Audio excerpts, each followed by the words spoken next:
ঢাকা শহরে আমরা অফিস ভাড়া দিতে পারি না, বিদ্যুৎ লাইন অফ করে দিছে। আমরা মাঠে বসে রাহেন ভাই আমি সহ আমাদের বাকি টিম মেম্বাররা মিটিং করি। সেই জায়গা থেকে আজকে আসতে গিয়ে খুব গুড ফিলিং হইতেছিল যে আমরা আমাদের কোচকাঞ্চন টাওয়ারের জন্য জমি দেখে আসলাম। কাঞ্চন ভাইয়ের ব্রেভ বা গ্রোথ চ্যালেঞ্জের কে কে আছেন একটু দেখি। ক্যাশ মেশিন কারা কারা পড়ছেন? আচ্ছা, ক্যাশ মেশিন আমি পড়ছি। তো ক্যাশ মেশিনের স্টার্টে একটা কথা ছিল যে উনি 6 কোটি টাকার কি করছে বলেন তো একটু? লস। আমি ওনার লস প্রজেক্টের 14 সালের পার্টনার, বলতে কোনো দ্বিধা নাই।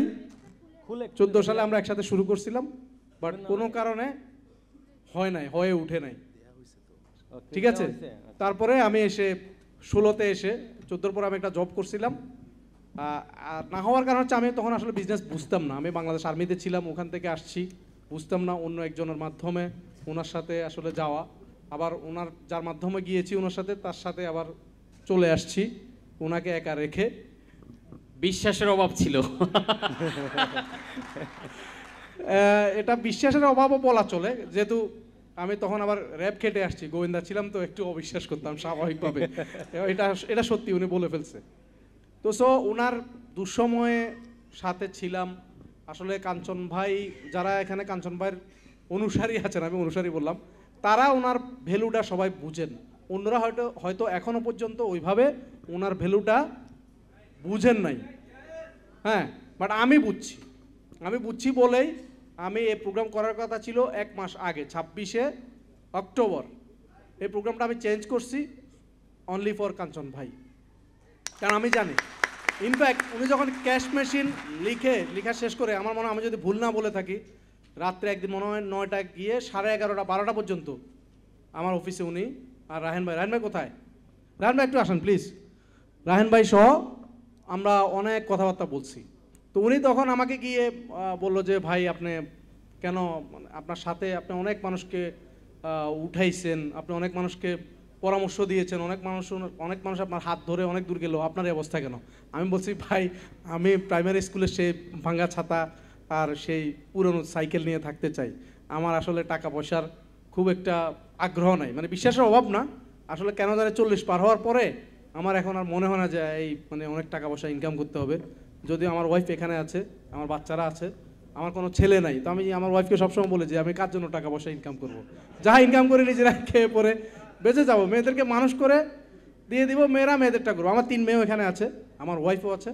তো আমার মনে হয় কাঞ্চন ভাই আজকে আপনাদেরকে সর্বোচ্চটুকু দিতে পেরেছেন। আমি কাঞ্চন ভাইয়ের কাছে অনেক কৃতজ্ঞ।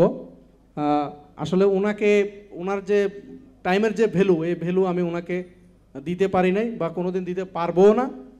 বাট উনি যেটুকু করছে এটা সম্পূর্ণ সম্পর্কের কারণে আসছে, আমি আপনাদেরকে এটাও বলে দিলাম, ঠিক আছে। তো থ্যাংক ইউ সো মাচ। আমি আর বেশি কথা বলবো না। আসলে আমার তো বক্তব্যের একটা সুযোগ ছিল, বক্তব্যের সময়টা আমি আর দিচ্ছি না, এই জন্য ফাঁকে ফাঁকে একটু বলতে হচ্ছে আর কি। আমার অবিশ্বাস আর বিশ্বাস ছিল রায়হানের। হ্যাঁ, তো রায়হান কিন্তু ওনার সাথে এখনও আছে এবং এখনও পর্যন্ত আছে, আশা করি বাকি জীবনও থাকবে। রায়হান আমার খুব কাছের একজন মানুষ। কাঞ্চন ভাইকে যখনই না পাই তখন ওনাকে কল দিই। সিম্পল, এই যে আমরা এই প্রোগ্রামে আসার আগে একটা ছোট্ট কাজ করে আসলাম। মানে আমরা 14 আগ দিয়ে আমাদের যে সিচুয়েশন, ঢাকা শহরে আমরা অফিস ভাড়া দিতে পারি না, বিদ্যুৎ লাইন অফ করে দিছে। আমরা মাঠে বসে রাহেন ভাই আমি সহ আমাদের বাকি টিম মেম্বাররা মিটিং করি। সেই জায়গা থেকে আজকে আসতে গিয়ে খুব গুড ফিলিং হইতেছিল যে আমরা আমাদের কোচকাঞ্চন টাওয়ারের জন্য জমি দেখে আসলাম এবং অলমোস্ট ফাইনাল। আমরা এক সময় ইনভেস্টরের পিছনে ঘুরতে ঘুরতে শেষ হয়ে যেতাম, মানে কেমনে প্রেজেন্টেশন করব, কি বলবো, খালি স্লাইড বানাইতাম, ক্যালকুলেশন করতাম।